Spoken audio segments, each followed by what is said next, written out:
Livingstone from UWS, as it says. I'm hoping to introduce a new tradition to these IGDA talks of short talks, which means that you get to the bar quicker. Thank you. What I'm actually presenting is just a couple of student projects, because we were asked for a couple of possible things to present, and the first thing got sort of torpedoed for various reasons. So what instead we're showing, unfortunately no live demo, just some Kinect projects. Last year, obviously a lot of interest in indie Kinect hacking, because Kinect came out, some people hacked it and worked out some APIs you could use, and then PrimeSense, so probably most of you are aware of this, that the actual Kinect hardware isn't Microsoft's design or development. It's actually something they've licensed from a company called PrimeSense. PrimeSense released their own SDK. So there were a community developed one called Open Kinect was available, and also the OpenNI SDK was available from PrimeSense. And so I thought, buy some Kinects, give them to students, say, there you go, there's a Kinect, what can you do with it? And that's basically what I did, because I didn't have time to learn how to program Kinects, so I just said to students, here's some websites to tell you how to program Kinects, off you go. And that seemed to work for the few projects that were using that. Since then, Microsoft have released their SDK, so if you're starting Kinect programming, I would probably recommend that you actually use Microsoft's SDK, because Microsoft's input into Kinect is heavily into the AI side of the libraries that detect and recognise skeletons and movement and body parts. So and also it probably works nicer with Windows being Microsoft. Having seen some of the code from the OpenNI libraries, I can tell you the OpenNI libraries are software libraries written by hardware developers.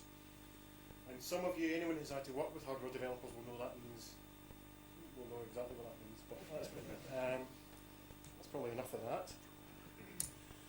There were basically two projects across two different modules. The first one is a short film, so these are both just short videos of what the projects were. Both were group projects. So Ross, you were involved in this one. Yes. So stand up and wave, and he might answer questions in a minute. This was a sensitive ecological wildlife film game called Punt the Penguin. What's interesting about it is actually networked game. So the idea was for two Kinects, networked. So one player punts the penguin, another player catches. So you can add your own narrative here as to why we have to punt penguins. But actually, go back to the beginning. Where's the audio? It's the best part of the whole thing. The music actually really rocks. Yeah. So does this respawn in this video? So you can see the background figure was moving there as well. So try and fail to catch the penguin.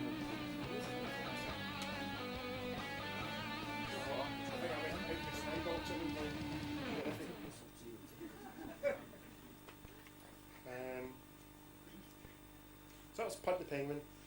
Multiplayer Kinect, two Kinects networked, so that was an interesting way of trying to do something a little bit beyond. You only saw it from one player's perspective there, the kicker, the punter rather than the catcher. I think there's some backstory, and that was really not worth knowing, to be honest.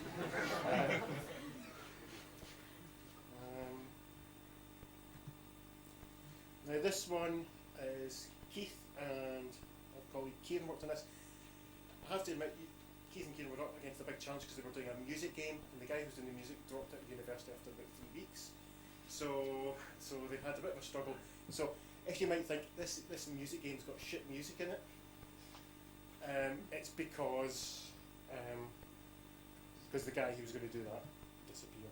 So the usual menu options, and so two modes: free play, which is just musical instruments, and Keith is not a musician, in case you can't tell. So this was Keith playing the game earlier.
fair to say this is where a musician in the team would have actually been helpful.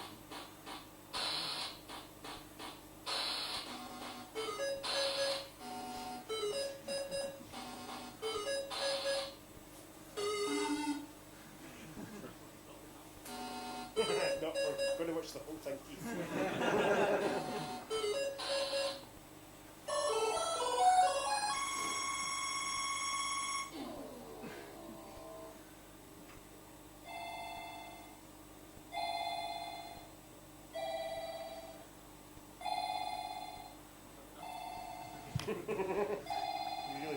you really had it up, haven't you? Well, it just carries on like that. So there's sort of a challenge mode and a music mode. Now, the first one was done, Ross, if you can come over, because you're going to tell us about the first one. First one was done with Unity. Use it because it was the free version of Unity. It had to be the C# libraries for connecting, or the scripting libraries.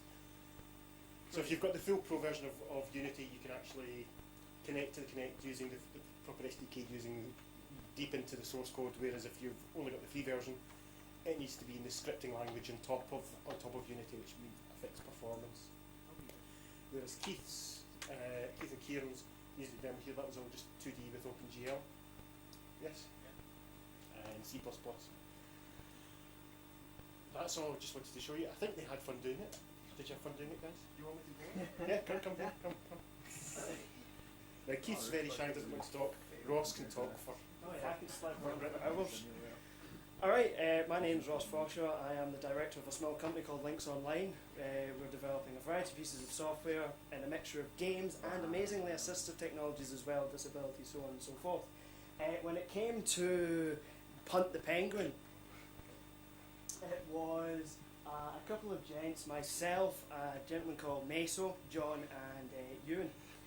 We effectively thought about it as a laugh, and if you actually look at the video, it's a mixture of Animal Hospital theme and Rolf Harris in the background.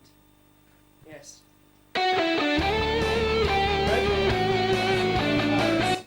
So yeah, He is pro punting penguins. We did get this information. I'm not talking out my arse. Well, actually I am. But overall, the program itself, we decided, because we only had, I think it was a couple of months, and we're actually also focusing on an honours year project, we wanted to try and develop something that was very fast and very quick. Now, none of us actually had experience with Unity at this point, so that's probably the reason why it looks a bit naff. So we only had a couple of months, and we decided to try and do something with the Kinect. The wonderful actress is my partner Sophie. Yes. Everyone give an applaud.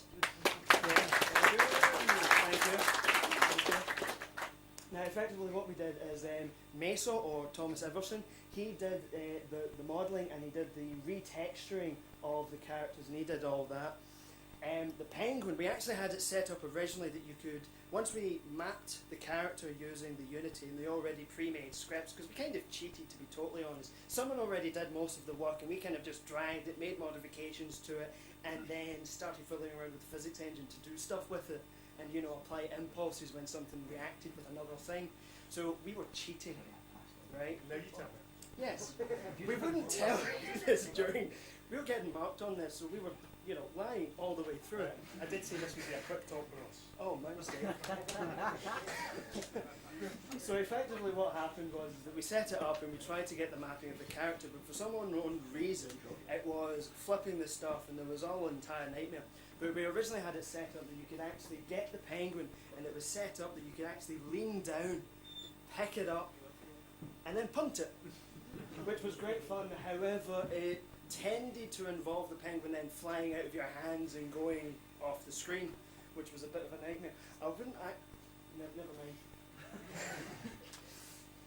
So that was some of the interesting stuff when it came down to it. My opinion on Unity, good for creating little quick things, but as a C++ programmer, I absolutely hate it. I despise it with all my heart. It's not for me. But for a games developer who doesn't really care about the programming and wants to do it that way, your quid's in practically for it. Any questions? No? Yes, sir. How easily did Well, effectively, because we cheated, very easy. We effectively just took someone else's script, plugged it into Unity through C#. It was a C# script, and it kind of ran. Figuring out the guy's code was a little bit harder, but with a little bit of tweaking, we managed to make it make more sense. I think the easy thing was that other people had made Unity and Kinect talk to one another first. So Yes. and published what they did, so that was it. You can easily, if you just do Unity, Kinect, you'll find a script. There's like a couple of scripts that kind of do everything for you, and it's a simple case of just modifying them to your heart's content. Yeah, that's it. So can you elaborate on the Unity versus C++ programming thing? I can. Ross is the sort of person who just wants to do everything from scratch by himself. I am He the type doesn't of want to person. use a middleware, he wants to do Right, things. but So yeah, it's a in terms personal of thing. like, you wrote this yourself, how long did it take, all this kind of stuff? Well, another team was doing it at the same time as us. They set up proper networking. Sorry, Daniel. They set up proper networking. They used Ogre for the 3D graphics, and they set up the Kinect so it could do stuff. They never got any physical interactions because they never implemented that system. We kind of got Unity to do that for us, so we never did that. But given them a little bit more time, they could have probably got a better setup than we had. Ours was very hacked together. My humble opinion, I would do everything. I prefer building my own engines and going down that route. If you were to do that and you were to do it properly, I would estimate maybe a good couple of months, depending on how good a programmer you are and how far you want to make it perfect. Unity, on the otherwise, we managed to kind of bodge something up in a couple of weeks. So, months, weeks when it comes to Unity. Anything else? I think Ross. Yes, sir. Did you guys have any experience with open frameworks with the Kinect? Open frameworks. No, this was the my first. This was the experience. first Kinect. We No. got the Kinect and gave them and said, "There you go." Before we did the Unity, I started fiddling around with the Open Kinect. So effectively, I was just getting raw data input from the Kinect and then fiddling around with it, doing some sampling to try and do my own body tracking, because I was thinking I could go off doing that route, being who I am. But it kind of failed, so we just opted for the Unity to get something quickly done. Other questions? Actually, Ross. Oh, Thank you. sorry. Thank you, Ross. Thank you for your time. What I will say is, are there any questions for Keith? So Ross was in his honours year. Keith actually that was a second year's project, so that was I thought very impressive for sitting here. So Keith's still a current student, and that was the sort of music one where the musician disappeared, or the music coder disappeared very quickly. Any questions for Keith? Hope you like what you saw. I think the links will be up on the IGDA Scotland site, and you can probably find my email or email me or email any place if you've got questions. Have a look at all of the Kinect Hacks websites. There's zillions of them, there's zillions of videos, and I think you can have quite a lot of fun with Kinect. Especially now, the official libraries are out, and you don't have to mess around with some of the really hacky, horrible libraries that these pure swords have to work with. Okay. Thank you.